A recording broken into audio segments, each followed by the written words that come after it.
Cassie, Sophia, can I see you in my office, please? Paula ordered across ward.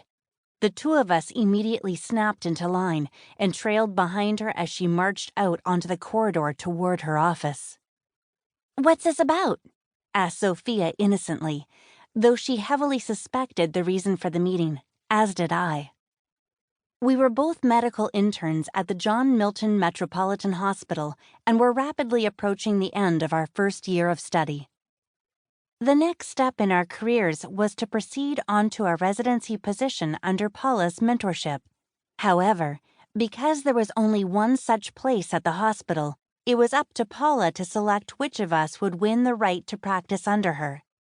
As the head of obstetrics, Paula was most senior doctor on site and possessed the kind of commanding presence that immediately grabbed one's attention. It wasn't just her startling classic beauty or her shapely body that drew the eyes of those around her. It was her unflinching nerve and utter intolerance for laziness, which kept everyone on their toes at all times. There was an electricity in the air whenever she was on the ward, and as you might imagine, training as a doctor under her supervision was a daunting task indeed. A lot of the nurses hated her, partly because of her strict work ethic, but mostly out of sheer jealousy of her looks.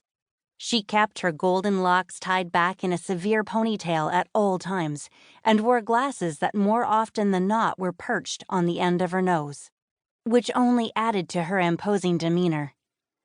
We both adored her, and hung on her every word whenever she had offered up a morsel of hard-earned wisdom. Still, our fondness for her was destined to evolve to a level neither of us could have anticipated in our wildest dreams. "You'll see,"